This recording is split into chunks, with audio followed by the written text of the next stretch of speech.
नमस्कार। इस वीडियो में हम योज्य तत्समक, योज्य प्रतिलोम, व्युत्क्रम, गुणन तत्समक एवं गुणन प्रतिलोम के बारे में अध्ययन करते हैं और जानते हैं कि जीरो का व्युत्क्रम क्या होता है।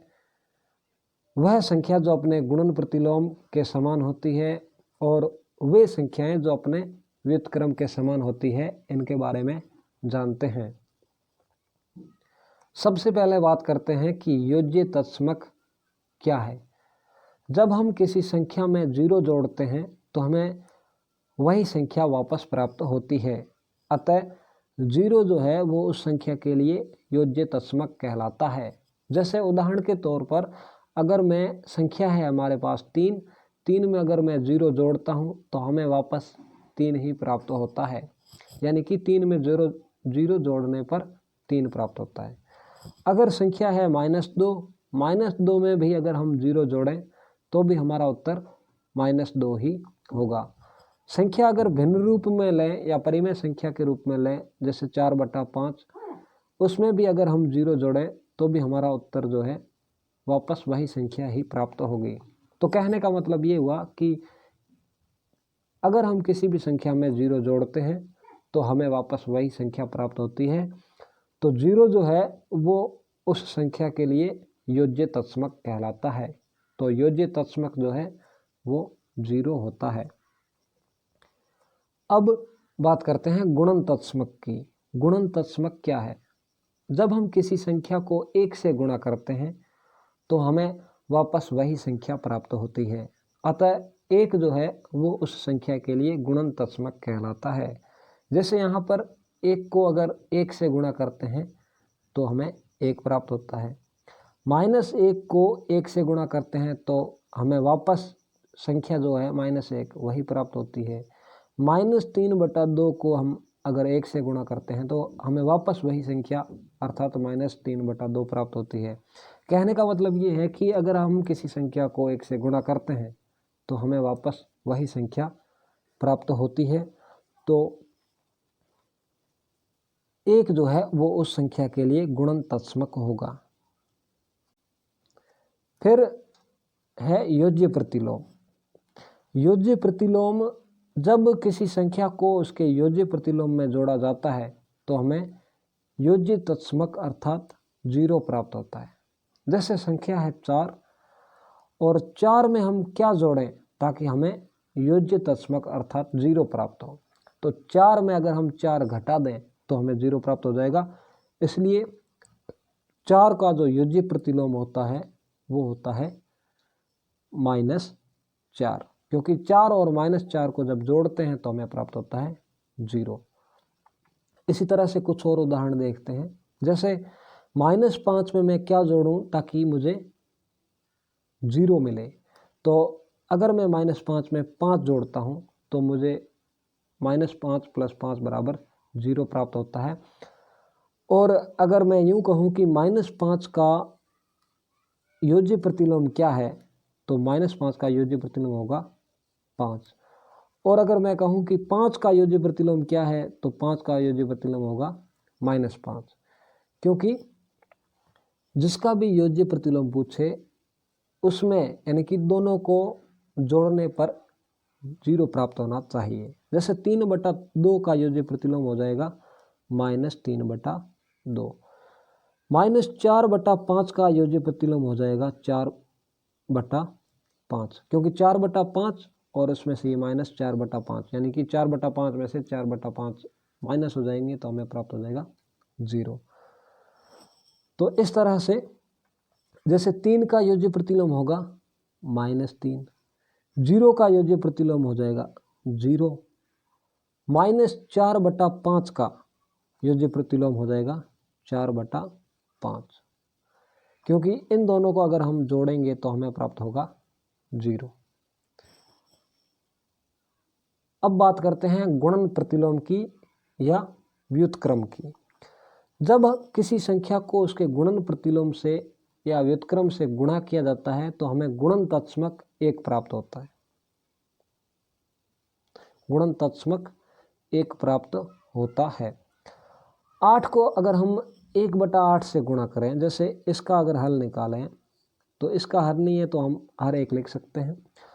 फिर दोनों अंशों का आपस में गुणा 8 का 1 से गुणा 8 और इस 1 का 8 से गुणा 8, तो 8/8 का मान होता है 1। तो इन दोनों संख्याओं का आपस में गुणा करने पर हमें मिलता है 1, यानी कि 8 का गुणन प्रतिलोम हो जाएगा 1/8, और इसका उल्टा भी कहें तो 1/8 का व्युत्क्रम या गुणन प्रतिलोम हो जाएगा 8। तो 8 का गुणन प्रतिलोम 1/8 और 1/8 का गुणन प्रतिलोम या व्युत्क्रम 8। अब जैसे -2 का हमें गुणन प्रतिलोम या व्युत्क्रम ज्ञात करना है, तो -2 को मैं किस संख्या से गुणा करूं ताकि हमें उत्तर 1 प्राप्त हो।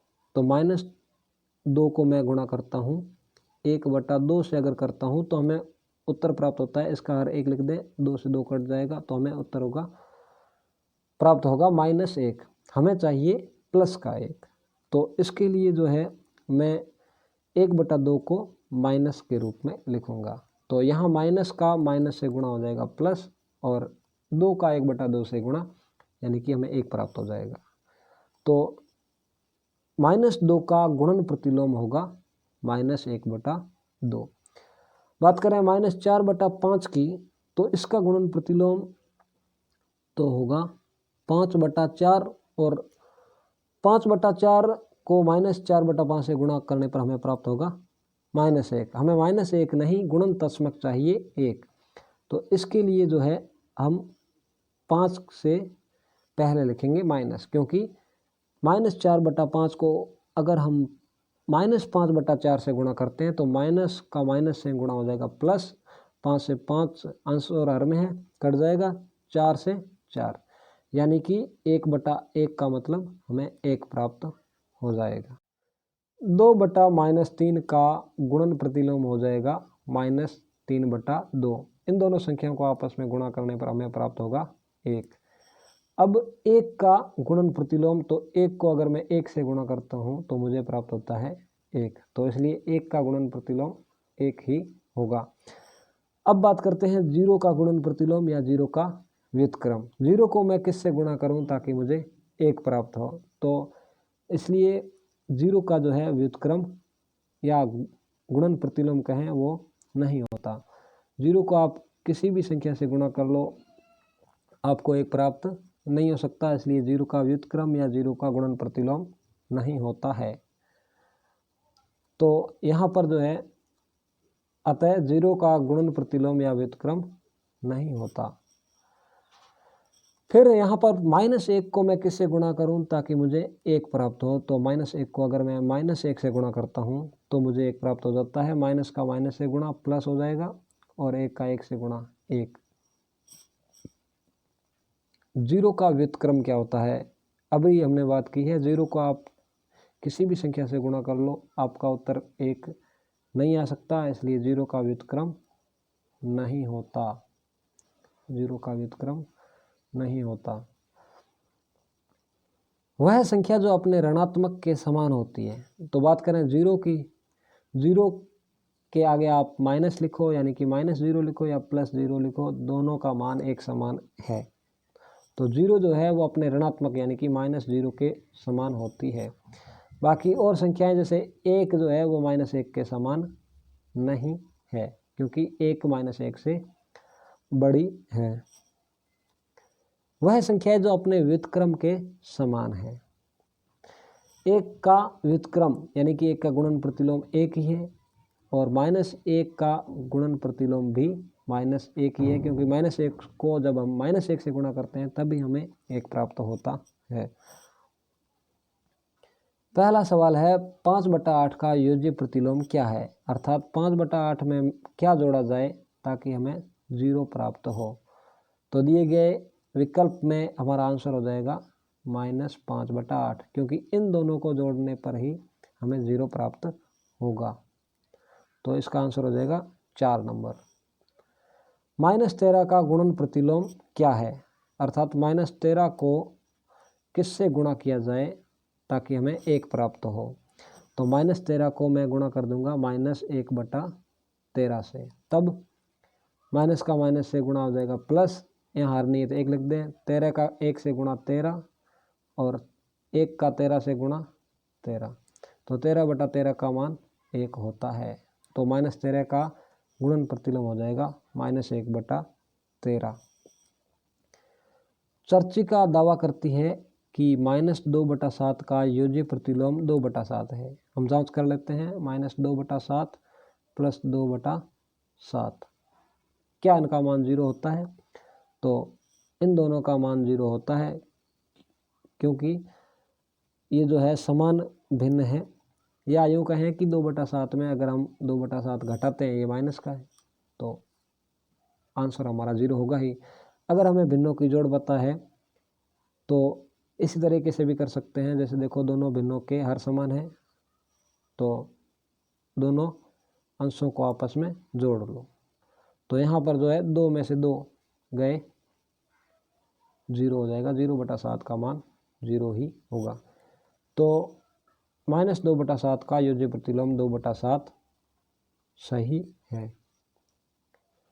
परिमेय संख्या -8/11 का गुणात्मक प्रतिलोम क्या है? -8/11 को किससे गुणा किया जाए ताकि हमें 1 प्राप्त हो? तो 1 तो वो संख्या माइनस की होगी, और 11 यहाँ हर में है तो 11 अब अंश में चला जाएगा, और 8 यहाँ अंश में है तो 8 अब हर में चला जाएगा। अगर इन दोनों संख्याओं को आपस में गुणा करेंगे तभी हमें 1 प्राप्त होगा। तो -8/11 का गुणात्मक प्रतिलोम हो जाएगा -11/8। परिमेय संख्या 5/6 का गुणात्मक प्रतिलोम क्या होगा? 5/6 को किससे गुणा किया जाए ताकि हमें 1 प्राप्त हो? तो 5/6 का गुणा हो जाएगा 6/5 से। 5 एकम 5, ये 5 एकम 5, इस तरह से काट देंगे। 6 एकम 6 और ये 6 एकम 6। 1/1 का मतलब 1 ही होता है। तो 5/6 का गुणात्मक प्रतिलोम हो जाएगा 6/5। ये हो जाएगा आंसर, दूसरा नंबर। अगला सवाल है -6 यहाँ कौन सी संख्या हो और इसका गुणात्मक प्रतिलोम है -17/6, और हमें पता है इन दोनों को गुणा करने पर हमें प्राप्त होगा गुणन तत्समक 1। तो इस जगह या इस स्थान पर कौन सी संख्या होगी? तो माइनस का माइनस से गुणा प्लस तो हो ही गया। अब 6 से 6 कट जाएगा। अब रही बात इस 17 की, तो 17 अगर यहाँ हर में हो तो 17/17 का मान 1 हो जाएगा। तो यहाँ जो है हर में 17 होगा। गुणात्मक प्रतिलोम होने के लिए -17/6 का गुणात्मक प्रतिलोम हो जाएगा -6/17। ये इसका गुणात्मक प्रतिलोम हो जाएगा। अगला है a/3। इसमें अगर -2/3 जोड़ें यानी कि योज्य प्रतिलोम, तो आंसर होना चाहिए 0। अब a की जगह क्या हो सकता है? तो यहाँ पर ये संख्या है ऋणात्मक और यहाँ पर ये संख्या होनी चाहिए धनात्मक, तभी दोनों को जोड़ेंगे तो उत्तर हमारा 0 होगा। तो a का मान हो जाएगा 2। 2/3 में अगर -2/3 जोड़ेंगे तो हमारा उत्तर आ जाएगा 0। तो a का मान हो जाएगा 2। 2/9 का योज्य प्रतिलोम क्या होगा? अर्थात 2/9 में क्या जोड़ा जाए ताकि हमें 0 प्राप्त हो? तो 2/9 में हमें जोड़ना होगा -2/9। तो इसके लिए आंसर हो जाएगा 4 नंबर। इस तरह से हमने इस वीडियो में योज्य तत्समक, गुणन तत्समक, गुणन प्रतिलोम या व्युत्क्रम और योज्य प्रतिलोम के बारे में सीखा। धन्यवाद।